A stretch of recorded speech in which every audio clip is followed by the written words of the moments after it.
بعثات التنقيب شغالة في مصر على مدار أكتر من 150 سنة، وقلبت حضارتنا الفرعونية من الجيزة لحد الأقصر وأسوان. بس لسه لحد النهاردة الحضارة دي واقفة شامخة بأسرارها اللي محدش قادر يفك شفراتها، كأن الفراعنة سايبين وراهم رسالة للعالم كله: احنا اسرارنا كتير وانتوا لسه معرفتوش كل حاجه. ومن بين كل الالغاز اللي ظهرت، في 3 الغاز بالذات واقفين زي الحيط قدام العلماء رغم التكنولوجيا اللي بقت بتشوف جوه الحيطان وتوصل لعمق الارض. اول لغز بيظهر قدامك هو الهرم الاكبر، تحفه معماريه مش طبيعيه اتبنى في عهد الملك خوفو، ومهما حاولوا يفهموا هندسته لسه في حاجه مستخبيه جواه. موضوع الغرف السريه بقى عامل قلق للباحثين، كل شويه يطلعوا بآلات ومسح حراري وحاجات متطوره ويكتشفوا فراغات جوه الهرم محدش عارف هي ايه ولا فيها ايه. هل هي غرف كنوز؟ هل هي اماكن مقدسه؟ ولا مجرد ممرات بتسهل البناء؟ ولا يمكن ليها استخدامات تانية مش جايه على بال حد؟ في 2022 اعلنوا عن خطه لمسح اقوى بكتير عشان يعرفوا اللي جوه من غير ما يقربوا لحجر واحد،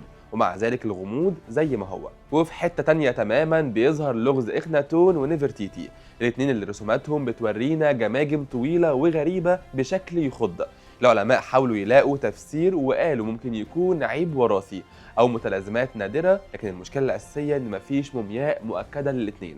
يعني اللي بيحصل دلوقتي مجرد تحليل لشكل تماثيل ورسومات، وده بيفتح باب كبير للتساؤلات: هل كان شكلهم كده فعلا ولا الفنانين كانوا بيطولوا الجمجمه كرمز ديني؟ خصوصا ان اخناتون كان ملك مختلف وبيعبد اله واحد، ممكن يكون للطريقة دي معنى روحاني أو طقسي محدش فاهمه. ونيجي بقى للحاجة اللي الناس اختلفت عليها أكتر من أي حاجة تانية: طير سقارة، القطعة الفرعونية اللي لقوها سنة 1898 وشكلها عامل زي نموذج طيارة صغيرة. البعض قال إنها لعبة أطفال، والبعض قال إنها أداة لمعرفة اتجاه الرياح، لكن في ناس ومنهم المؤرخ أحمد عثمان شافوا إن الطير ده مش صدفة، وإنه جزء من معرفة سرية كانت موجودة زمان، يمكن جمعية مخترعين، يمكن علماء، يمكن ناس كانت فاهمة في الهندسة الهوائية أكتر مما نتخيل. القطعة نفسها بحجمها وتصميمها تخليك تقف محتار، إزاي قطعة عمرها آلاف السنين شبه حاجات ظهرت مؤخرا؟ في النهاية الحضارة الفرعونية مش بس معابد وتماثيل، دي قصة كبيرة لسه فصولها ما اتقفلتش.